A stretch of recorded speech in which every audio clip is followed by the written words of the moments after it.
channel. I'm Kumo. And I'm Natasha. And we are Israelami. Today we have guests. Today we have Tiro. And we have Miselo. Hello. Yeah. And we're going to be talking about relationships from an African perspective. Quite a very relaxed, chilled conversation, but also we're going to more in-depth type of into your feelings kind of conversation. Yeah, something new, fresh. Again, guys, we are that crew. Yeah. So I've been watching a lot of episodes from that polygamy show Mnagwetu, and that's just had me interested in relationships and polygamy, and if monogamy exists and what are situationships, those type of questions. Yeah. And I thought it would be nice, Natasha and I thought it would be nice if we have a conversation and we talk to people who kind of have the same ideas or even opposing ideas from us, right? Yeah. And we are all in different types of stages of relationships. So I am single. Okay. Well, if that makes you feel any better, that's That's a label. Yeah. You put just Yeah, it's just a label. Mhm. And Miselo is? I'm married. Yeah. Kumo. Single. Ah, A lot okay. of Interesting. Single. Yeah. A lot of single people. I mean, but we're all single in different ways. Looking forward to hearing what, how those have been. Yeah. And also, just because you're a guy, right? So hearing a guy's perspective, because we have a lot of assumptions on, oh no, if he treats you like this, then he probably likes you or he doesn't. Yeah. That's true. And just to, on the record, I'm really going to keep it real. I'm just going to be That's all we ask for. super blunt. So if you guys took it personal, please don't try and, go back to your previous relationships and take definitely it personally. be dragged, but it's fine. That is okay, that is fine, but that's the truth, So I'm not about to be guessing Yeah. lies. So I'll just put it as it is. Awesome. Okay, so I want to just for us to have a conversation about your perspective on modern day relationships. So you can only speak from your perspective, right, Miselo? Yes. So as a 21st century young African woman, Yes. how is marriage like for you? What are there's misconceptions and ideas and perceptions people have about it, but from your perspective. So not to sound like a broken telephone, because this is what married people say all the time. That your marriage is what you make it. But that is actually the truth. So I listen to a lot of shows about how marriages function and how marriages work, and the individuals within the marriage are the ones that decide. And some things I'm like, huh? But why? Why would you even do that? What does that even mean? Yeah. But that's what works for them. Yeah. And we have found something that works for us, and it's nice. It's definitely something that I say this all the time that I wish I'd gone into earlier, because then Oh, wow. yes, because then I would have experienced more of it. And I just feel like as you get older, you get into different stages of your life. Yeah. Whereas I could have gotten to the States till now, but been married for longer. Yeah, so in terms of being a married woman in the 21st century, an African woman, I think it's something that's very, I don't want to say the word comfortable, because comfortable has negative connotations as well. That seems like you're not working at it, which is obviously not true. You do definitely need to work at it. In a marriage, nothing's easy. In the beginning, it was like a spillover of dating, but then How long were you guys together for before you got married? we're together for You're gonna watch this show. for 4 years. Mhm. We're together for 4 years before we got married, and then we've been married this is our 4th year. Yeah. Did you know when you guys when you were starting to date, did you think this is the guy we'll get married to, or you guys were just dating and somewhere in the 3rd year were like, man, I think it would be okay to marry you type of thing? So for me personally, he has a different take on this whenever I ask him. But me personally, I think the space I was in when I met him, I wasn't necessarily looking for someone to marry. So when I did meet him and when we did start dating, it was a thing of, oh, okay, this is cool, this is okay, he's an okay person, like it's okay. And then the longer you're together and the deeper your relationship goes, and you think, okay, now I could marry this person, am I okay with that? Yeah. And then I think you have to ask yourself a lot of questions with regards to that, because I also think a lot of people marry for various reasons, and whether or not they're right or wrong is not for me to say, but for you yourself. You have to decide what it is that you want and whether this is someone who you can spend the rest of your life with. But like, what were some of the factors that you were considering, like besides like being in love? What do you mean consider as in looking for? Yeah. Or So what before things that you were like said, deal you know, breakers? Or? Yeah. So like for me, I would always say like you have to have your finances kind of right. Okay. Like, so imagine All right. dating someone that is like heavily in debt.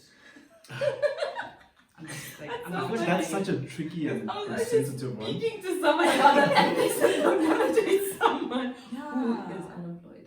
And I said, "But people can change situations. You don't have unemployed forever, Yeah. right?" But yeah, it's cool. but it definitely depends. Okay, so for me it was, well, that wasn't one thing. That wasn't part of it because at that point he was still studying, Yeah. and I was in between my life. Yeah. I was in between my life. So for me, I think it was someone smart because. Yeah. But like, what's smart? Because Like, someone you can take and play 30 seconds with your friends. Because 30 you know? seconds is precious. Yeah, 30 seconds is like, Yeah, if you that was can't a answer, different I can't take you. so I wanted someone intelligent. Like, I wanted to be able to have intelligent conversations with this person. I wanted, I don't know, someone who, Yeah. Someone to stimulate your mind. yeah, because I think it would be very sad if, I mean, I like having those kind of conversations. Whether or not I'm intelligent, we're not going to get into that. But I like having those conversations. So if I'm having that conversation with someone and they're just like, yes, you're right. Yeah, you're Yeah. right. I mean, you guys are spending the rest of your lives together, so You know? I can understand that part. Yeah. Tiro, you're single, right? Yeah. And are you seeing someone, or are you like in between Yeah, like what level of relationships? singleness? Yeah. That's what I was talking about. I am on the extreme side of the single side. As in you're not texting anyone, you're Okay, I might be texting Okay, people, but okay. like obviously People. Hashtag is invasive. No, obviously No, I as need a to guy. understand. So No, you obviously know. as a guy, you're that guy. You're okay in the relationship. Okay, Yeah. most of the time, Yeah. you're the one who's probably initiating and looking and trying to like Yeah. fill some sort of void in your own life. Yeah. But I'm at a point now in my life where I'm just like I'm really happy being with by myself. Okay. So I don't feel any pressure to be with anyone specific, because I got to realize that obviously from. But do the girls know this that you're texting? Well, that's the thing. I hope they can see that. Yes. I They don't don't think- know. No, They don't know. the thing is, you guys are. Well, now No, it's not a matter of me loving myself and not, being in a position to like commit to the people I'm talking to. It's a trial. I mean, it's a trial. It's like it's a short list, and you'd be like, okay, I'm talking to these 3 potentials. They're potentials. Yeah. So you'll be sussing out like small characteristics. Is this person like super fun to engage with? What type of a personality they got? Yeah. Are they stable? Are they like, what are they doing with their lives? You know what I mean? mentally. Well, that is very important. that is important. That is very important. Are they stable mentally? Now that you mention it, that is one of the things But that I I look at. think maybe Like in their lives. Yeah, Okay. in their lives. We're talking finances, but I don't think finances is such a big. our finance is a big deal for me. I don't and think think- so. I don't think so. Well, for me, Yeah. in my own personal opinion, I don't think it's a big factor. It's one of those things where it's situations, man. You might meet someone who's in a difficult situation now, but life can like quickly turn around. So that's fine. I just need to understand what's the mindset like. Do they have the mindset to get themselves out of this situation? Yeah. So I can pick that up in the talking stage. If they don't immediately start showing those characteristics, I'm like, okay, this person is really comfortable with this position they're in right now, this situation. I don't know. I don't know. But like right? as So guys, right? And I know expectations that come from like the female side, right? That a guy has to be able to provide, etc. Do you feel that you have that pressure to be financially somewhere when you're engaging in conversations with like girls, etc.? the pressure is there, Yeah. but to a certain extent. Okay. I wouldn't say like when you meet someone immediately like, okay, wow, I feel like this person, I want to give them like a really great experience, and I need to be in a great financial position. You don't think about that immediately.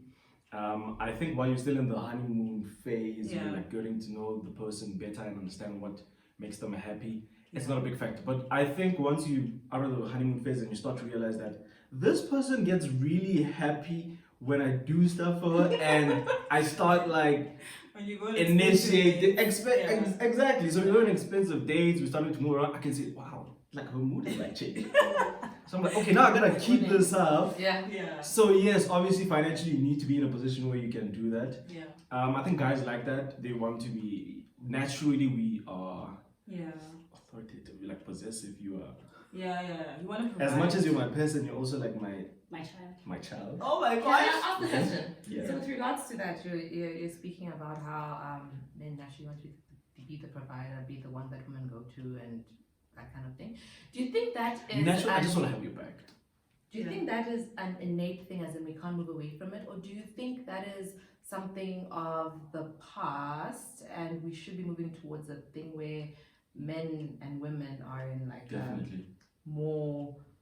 You don't have to be the one who pays everything on the first date. You don't have to be the one who's always surprising me with nice things. Yeah, like the waitress mustn't like bring the bill to me. You understand? Yeah, I 100% agree. I mean, we're in a time now where like women empowerment is so accelerated and people are aware of it, and women are actively showing it now. They want to be equal partners, in a relationship. Do you want them to be equal partners? I want do you it. want to Of course still I want be it. But you still want to be the. Of course I want it. So if you're planning an overseas trip, we're not going to I always say this, and Because- I know come it's on. not fair, but even as myself living as a feminist, I'm just like, even if I have 1 million, we're going to one for, if the trip is 500,000, I'm paying 100,000. You are a man. Wow. But it's so problematic, right? Yeah. Because it's really not fair. If we can both have an input and have a really amazing experience, and we both chipped in half, or I chipped in more for some reason, then it's great, right? Yeah. So we still have maybe it's just working on ourselves to get away from the problematic behavior we have with dating. So I have to intentionally, even going out on dates, ask, do you want me to help out? In my mind, Do you want to? don't ask. You already know what you want me to say, but now I got it. It's It's on me. I once did that, and the guy was like, "Yeah, it's fine, you can pay." I was like, "I don't even have this money. I have to be transferring from account to account." So I'd be like, wait, give me a second. We never went out Sorry, again. Tess. That was the end of the day. Okay, no, that is I can't get to that point. Yeah. But naturally, as a guy, you wanna be with someone who's like really. It's like someone who's like, you guys gel so well, it's not even a problem if like the bill comes, she's like, okay, I'll get it. I'll get this one. You Also, somehow when you're in a relationship with someone, things kind of balance out without you having to say something. You know? Yeah. So even if If it's maybe genuine. that person likes paying for the food and you generally like paying for other things, right? Yeah. Somehow, I love paying for the trip. Anyway, I'll take What's 10% I mean, We've been here somehow for a it while. I'm works sure the out. parking is quite expensive now. I'll pay take for care it. of that, yeah. But somehow it works out. Maybe you pay for when you guys are going out on for the accommodation somehow, because you always find the best accommodation. It's just easier for you to book and you guys go. I don't know. Yeah. When people are in a relationship, somehow you guys find each other's strengths and weaknesses, and everyone kind of works out around that without having to say anything. I think the problem is when someone feels like they're always doing more than the other person just because maybe you feel like you're a man or that's just the way the situation is. And I think, just to talk about that, right, from a different lens, is we can't like negate societal pressure. Yes.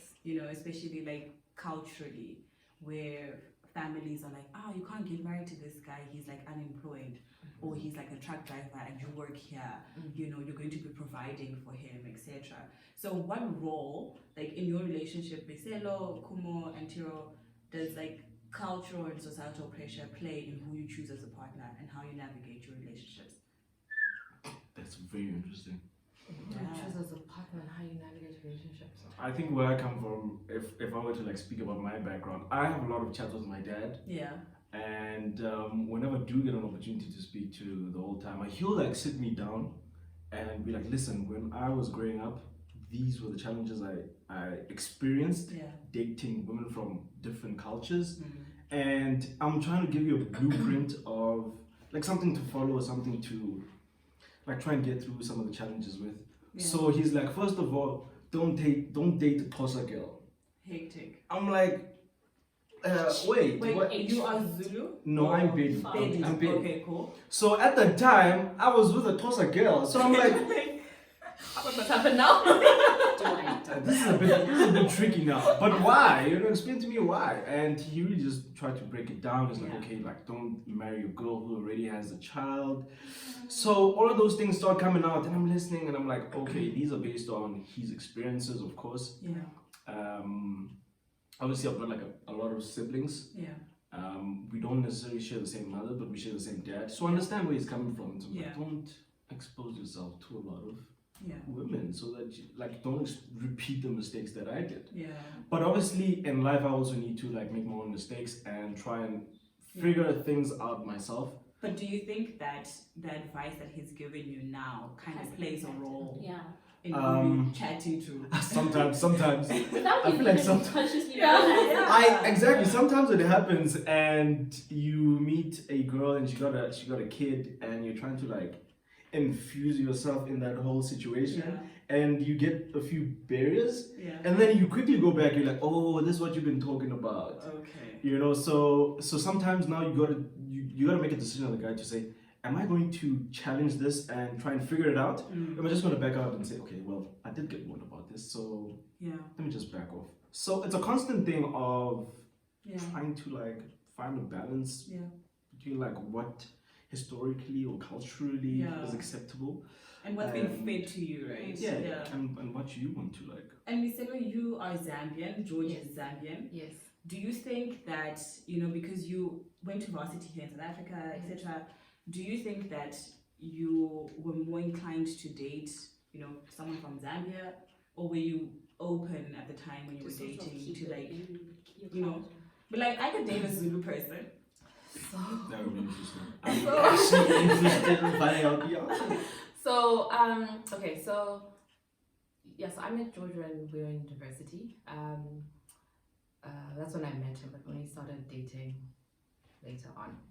And I think coming to South Africa from Zambia, the assumption was that you're probably going to find and marry a South African person because you are in the environment that you're in.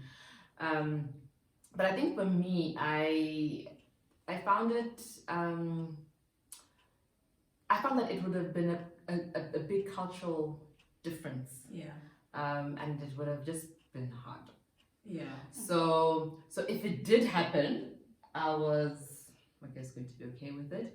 But I think I was looking or hoping more for someone from home because you would share the same cultural understanding. Yes, and it's just, I think it's just difficult. So I had seen people in the past that were not Zambian, and it's not as fluid. Right. It's a lot of work. So for instance, the nicest thing is just to be able to speak your own language and someone understands you. So there's certain things that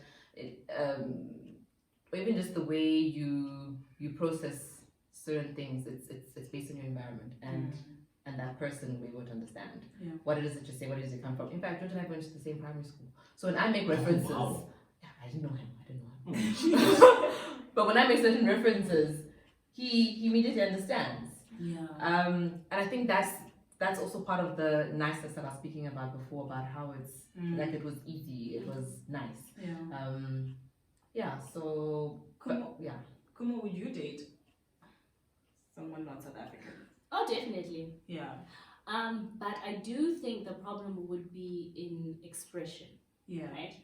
So I think that would be my biggest problem. I don't think I've met a lot of guys who are not South African. I found them very interesting. But I think the issue is just like, I must speak English all the time. You know, because they're not going to understand. And even just expressing yourself somehow.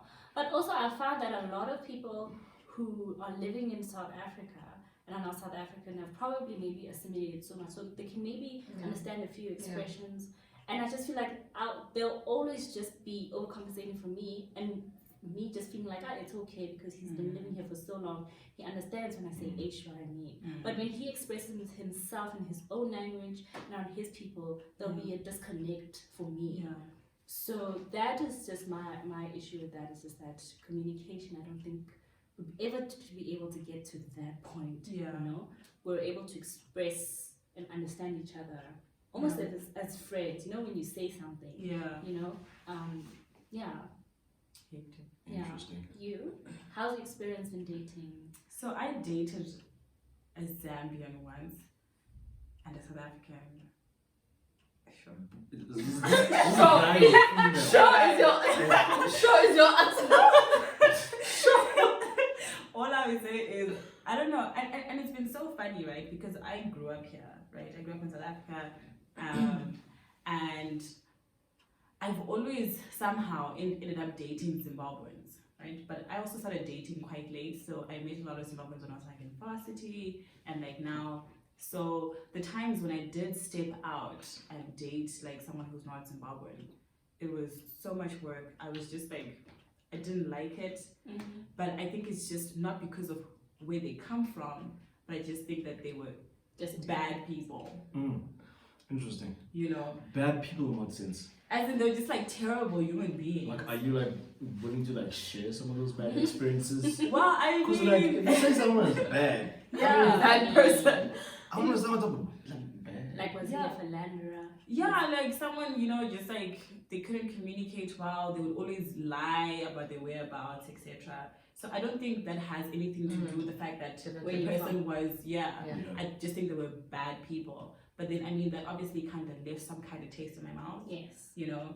And it's not to say that some guys don't cheat or they don't do bad things. I mean, they're also up there. But I don't know. I think my preference is more, some, because just like cultural understanding, and I can speak Shona all the time. But I don't know. Makes sense. So, the next point would be just discussing the idea of a nuclear family household. So, I mean, just because we're single people doesn't mean you don't believe in the idea of a nuclear family. Yeah. But also, we're living in such a different environment now where people are like co-parenting successfully. You know, there you are. Do you think it would be valid for Natasha to meet Tiro and say, listen, I don't want a relationship, but I want a baby. Let's make a baby and raise it together, and then that's it.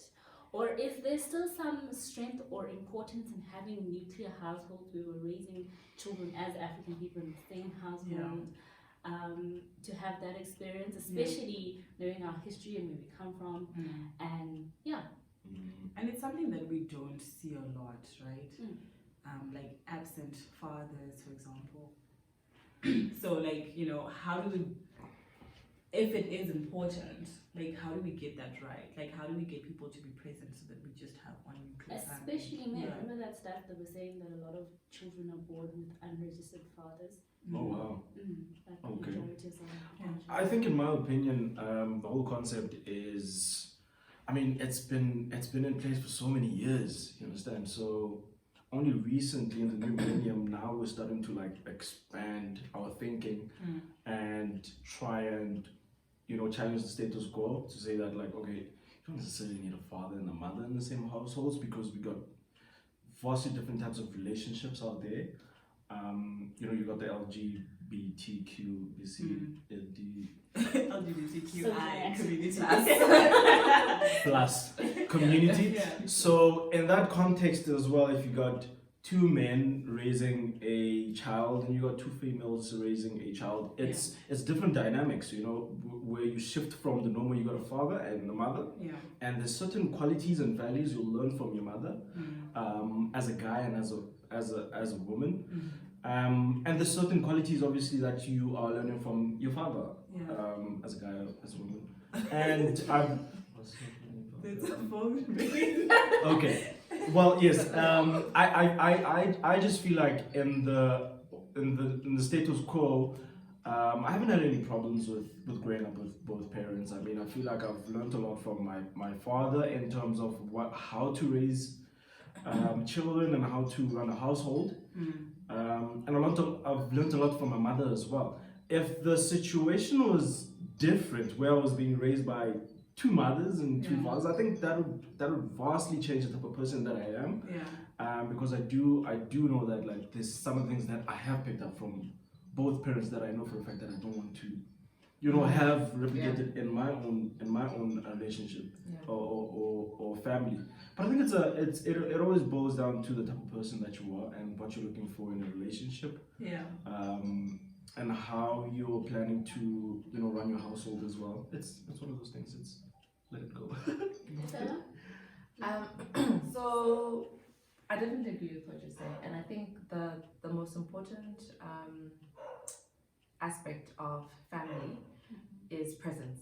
So I think more than it being a nuclear or I don't know, or whatever other variations there are of the nuclear For the sake of is presence. So I mean there are all sorts of family dynamics out there, all sorts, and I think as we get further and further into the future, they're only going to expand because people are becoming more and more open to more and more things. And I think that the most important thing is presence.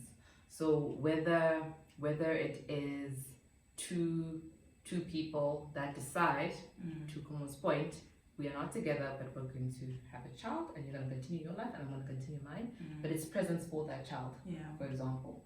Or if it's people that decide, I mean, I know a young couple that are in a long distance marriage, and that's just how they have found themselves.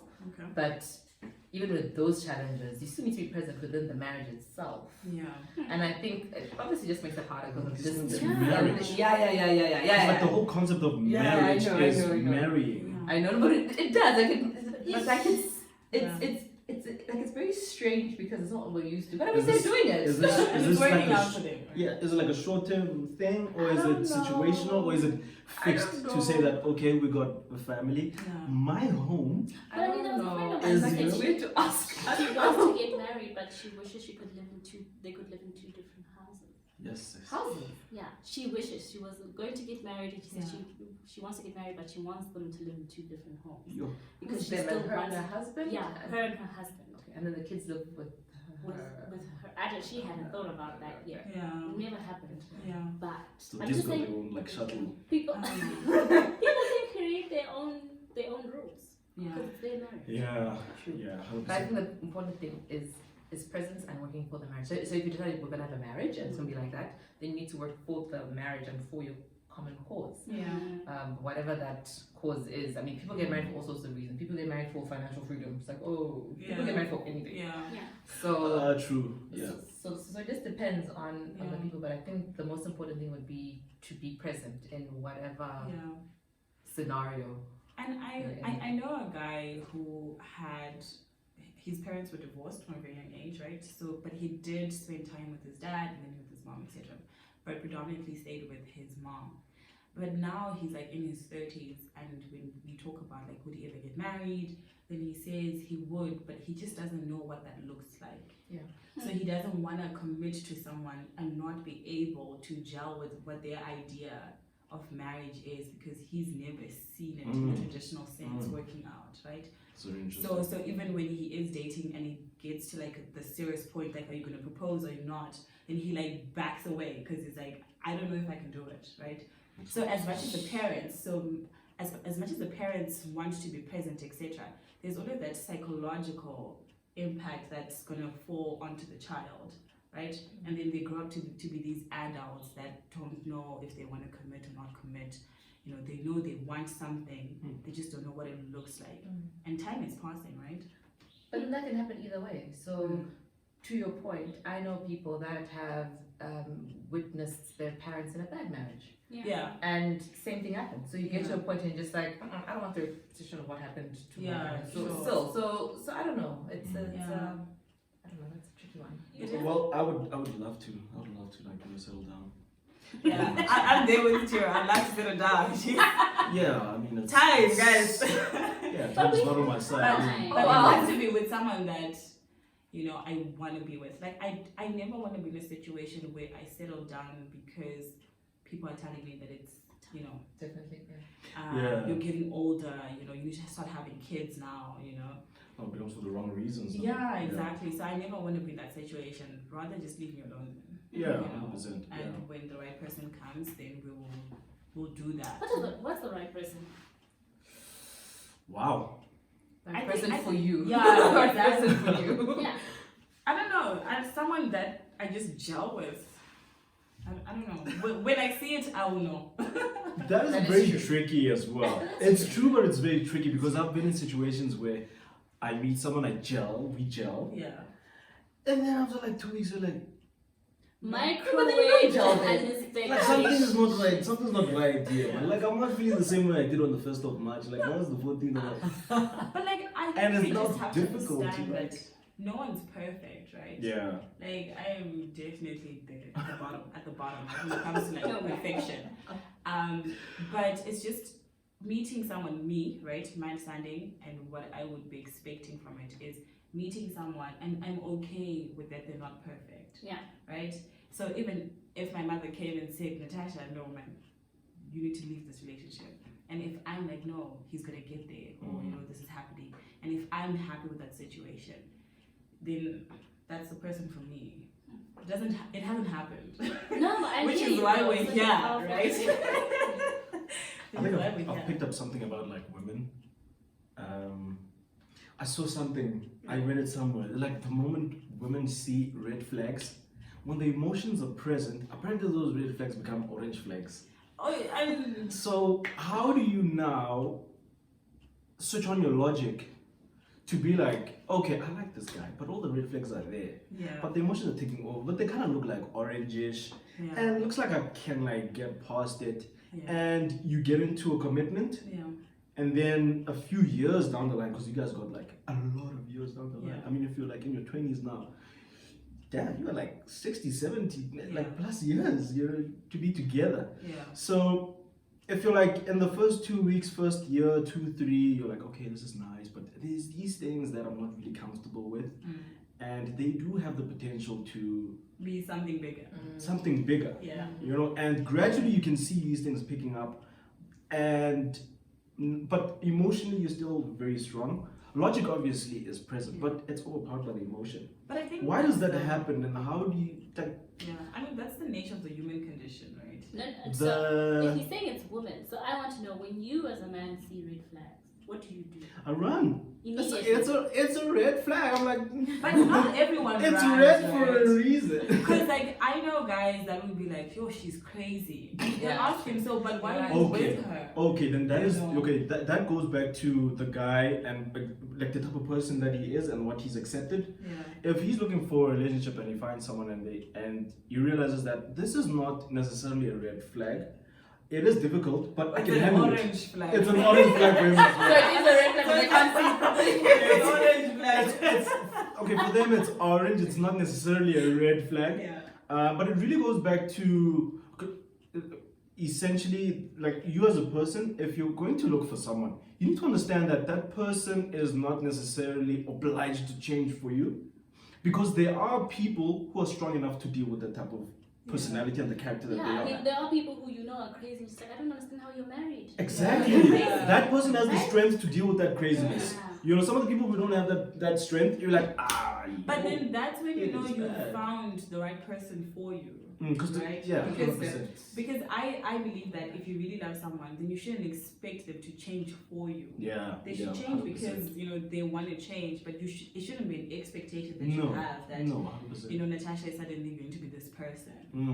I agree with So, that. I agree with yeah. that. That's what I'm saying. You just need to be strong to take on that commitment in the relationship with the person and how they are. Yeah. If you're not true with yourself, you will really find yourself like fighting the situation all the time, trying to get the person to be a certain way. Yeah. But the problem is not with the person, because the person has been like this since birth. I'm the master of Um, red flags. You're the master of. Why?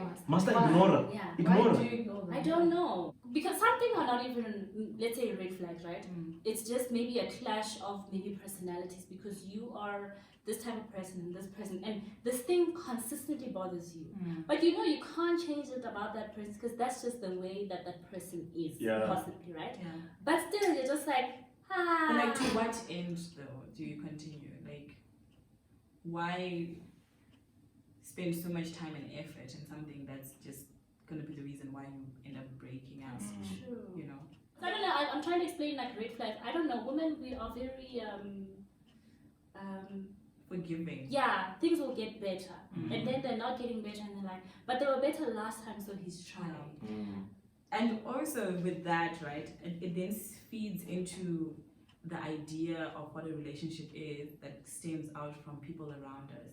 Because you'll be told, he's beating you up because he loves you, you know, and he doesn't want you to be a disgrace in the relationship. So it's, but those are like ideologies and ideas that people really believe that they're true.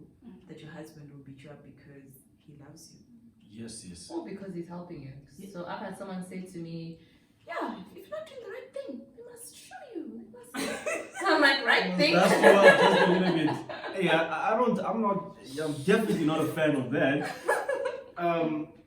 It's very It's really tricky. not funny, Well, definitely, it's not, especially in this country here that we live in. Things you think culturally, and even just that you grew up knowing that you felt like you had to unlearn. Yeah. Yeah. Maybe things that you thought maybe even generational curses, or just the way that you're raised, or things that you learned from society that required you to unlearn them, so you can get along with, you know, the person that you're with. I think for me, this concept of begezela, I don't know what the English word is, but like a woman must just stay because she has to stay. You know, you must be strong even if he's mistreating you, even if you're starving in the house and he's not bringing food home, etc. That a woman must just stay. I think for me, you see playing around like aunties, grandmothers, etc. I never want to be in that situation, and I think I'm very conscious around that. Also, when I engage with someone, even if it's in the talking phase, you know, you always want to push their buttons to say, you know, how are they going to respond to it? You know, because that's like a sign of red flags. And I'm like, nope. He gets angry because I was like 10 minutes late. I'm not going to do that. That is So I very think that is interesting. also a very what's the word I want to use? It's a very modern way of thinking, and you find that a lot of women that are in a more modern setting would think that way. But women that are not would still not leave. Would still, I mean, that word, it's there in Zambia as well. Okay. And that's actually what you are taught. You are taught that your marriage is your everything. So you stay for everything. You just stay there, and it's gonna get better. And these things are phases. These things pass, and you just stay. You know what's really funny, and it's very interesting that we talk about the whole concept of sticking around in a situation where you can see it's not really feasible. It's not going far. It's always been the conversation around women must be gazela, they must stick around. But I've experienced that from a guy's perspective as well. Really? Yeah. Tell us more. Shame. There are some gentlemen who I'm really like close to, like brothers and uncles, who will also like vent out and share frustration to say that, look, I'm in this relationship right now, but things are not necessarily working out. I know for a fact that I don't want to be with her anymore. But I've got my children that I love so much, and I still want to show them that it is possible to, you know, grow up in a stable family. But is it really stable? Is he really enjoying? Is he really in a state of mind where he can forget about the negative and really exude our positivity to his kids? But a lot of the time they're thinking about the situation, they got kids, they're thinking about their families, the embarrassment of divorce. So you don't want to go back home and say, look, listen, I left home, I was really happy to join this family, but we couldn't work it out.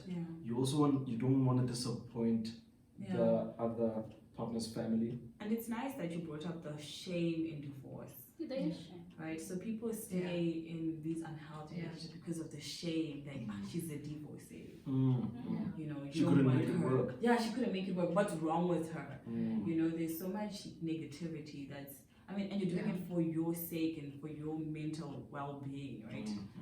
And so much shame attached to that.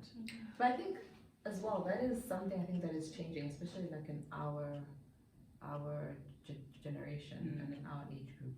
I mean, I'm 30 plus and I know people already that are my age that are already divorced. And it's not, and amongst our circles, there's no shame in that, right? But I think on the older generation, it's a thing of why don't you stick it through or whatever it is. But I think that is changing. I think that is a very old school mentality of you must stay regardless, and divorce is a bad thing. I mean, there are people that I've heard in my circles that are very quick to be like, if this doesn't work, I'm gonna leave. And no one judges. But no one judges it. No one's like, no, why? People are just like, oh, okay. It's time to leave. It's also really wrong no more. And what are the maybe more positive things that you learned about yourself in a relationship? Maybe the relationship didn't well, clearly the relationships didn't. But I mean, the lessons But you know, you learned something about yourself and you're continuously learning things about you that you didn't know. Things that you were just like, I didn't know I was a really bad person at this, but now I can better myself, or I'm so good at this, and this person or the way this person did this made me realize this about myself. It's such a tricky thing because you were in a relationship and you got so much feedback from your partner about all of these negatives. Like paragraphs, I'm looking. Like if I were to print that out, it'd probably be like a 5-page. And you just responded with a okay. Honestly, what can you say at that moment in time? Drop another 5 pages. I don't think that's like, really practical. They're always just like, But- don't write that paragraph, go to sleep. He does not care. They don't give a damn. On my side, I've learned to be much more open in my communication. Don't leave, not leaving things in the air because I've always been one person who assumes that you understand. In my personal life and my professional life. So on that front, communicating much more better, but really being honest to yourself with the negative things and really challenging yourself.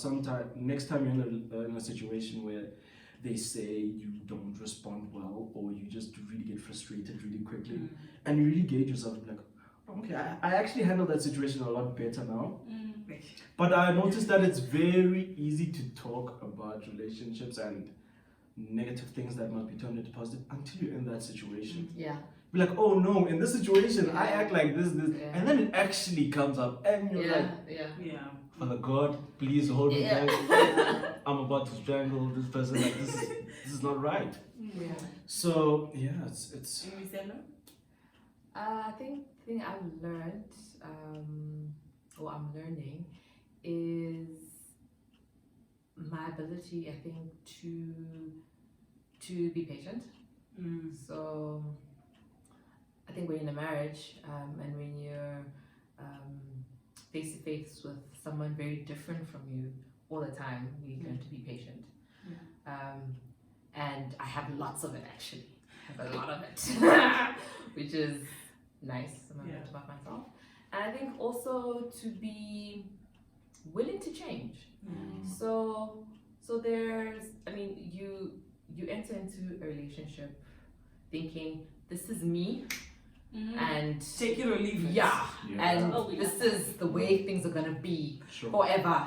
Here we are, and then you grow in this relationship, and then you start to do things for the relationship, and sometimes there is a space for that kind of stoic, kind of hard-ass kind of mentality, but sometimes there isn't. So sometimes it could be just based on your own pride or selfishness that is holding the relationship back. Sure. So many things. Oh, that's a good thing. No, but I know, I'm just fantastic. thinking about all the negative stuff I've heard. But It's not negative stuff. It's just feedback. yeah, thank you. Feedback. It's interesting because I think, for me, whatever happens in a relationship, I kind of create, like, during whatever single process I'm going to, like, barriers from that, right? So whatever happened, I kind of like build that wall to be like, yay, now we must build a stop nonsense between this because of what happened that time. Yes. But one thing I did realize, I've always thought I'm a really great communicator, but I'm not in a relationship. I'm very quick to tell people, listen, I think this is wrong, you're not doing this correctly, this has to be done this way, or you're not talking, like, maybe in a professional sense. But in relationships, I'm like, okay. Yeah. But it's not okay. But it's not okay, right? And then I'm the same person 3 months later to say, I think it's funny how. You know, I'm really, really the not. last time I asked you. Just like the first time you did it, I kept quiet. So I'm really, really not a great communicator. And when I was told that sometimes I communicate things in a very difficult way. If I do communicate, it's a very difficult way to understand it. I'm not sure if you're saying you're unhappy, or if you're saying I was unhappy, but I'm not unhappy. And what are you saying exactly? So I've had to learn that intentionally to say, okay, is this person going to understand? I can't keep it inside of me. I'm uncomfortable. So I must say I'm uncomfortable. Literally those words as they are, not to try to like cover them with like nice words so they don't sound mean or just, just say, listen, I'm uncomfortable. I don't like this. To communicate that way. But I realized I have so many gray areas. Like I'm not perfect. But I expect a person to either be black or white. I'm just like, are you saying this or not? Very interesting that you use the word expect so boldly as well. And I feel like I've been in that space as well, where I'm just like, I'm the guy, I'm the one who's probably going to propose, so it's up to me really to decide who am I gonna. Well, this world, I could come home and she's on the knee. I'm like, what the hell? It's here. It's my job. Get out. So that could happen at any moment in time. So I feel like expectations in relationships are so difficult to manage. They are. I think you're very right about expectations. I think even in a marriage, expectations and assumptions are it is shocking because you find most of the disagreements come from unrealistic expectations versus reality, first of all. Different, because what you expect in your mind is based on who knows what. You watched a movie, and girls, I mean, we watch plenty movies. Plenty movies. So now you're just like, we're just like, but in the movies it happens this way. So I don't understand why there's a disconnect here. You don't forget the time Tom Cruise bought 100 roses and Valentine's, then you're just like, no matter why doesn't tell. So I think expectations and assumptions, assuming that someone knows what you're thinking, assuming that someone knows that they should, I don't know, open the door for you when you arrive, or they should leave the door open because you're coming at around 6 o'clock, or whatever it is. Expectations, assumptions, I think are very important within that relationship context, and where that comes from, and how that levels against actual reality. Because you can assume something, you can expect something, but in reality, this is your person, this is what you have. This is what you have. This is what you have. Like, that's true though. That's why you can work with this. This is your partner. You make the decision. Like no one forced you. So I want that one. So you can't come and start be expecting things or assuming things out of wherever it is you expect them and assume them from preconceived whatevers. Like in any relationship, even if it's a business one, any expectations and assumptions. I think that's I don't know, but it's awesome. Thank you for the conversation, guys. Yeah, this was really it's really insightful. I mean, I'm sitting here and I'm reflecting, like, how have I changed? No, you didn't answer that. How have you changed? I can't even answer. I can't. Before, can I just make a disclaimer? Kosa girls, you're still valid. Still accepted. You can send in your CV. I feel like I didn't explain that. You had to fix that because after this they were. What happens now? That's my song. Serious, please. Awesome. Thank you guys for watching this episode. Don't forget to like and subscribe. Please share, comment, engage. Let us know what are some of the things that stand out for you to a relationship. what are your deal breakers, and like how have you changed, right? Let us know. Let's engage. Almost it's from a very heterosexual perspective, right? Yeah. So maybe we don't have quite like a broad discussion here. So if you have a different perspective that isn't like heterosexual, please let us know. We'd be interested to find out. Subscribe. Follow me. Yeah. I don't know if you guys got We don't have a thing, and now he's busy pointing at things that don't exist.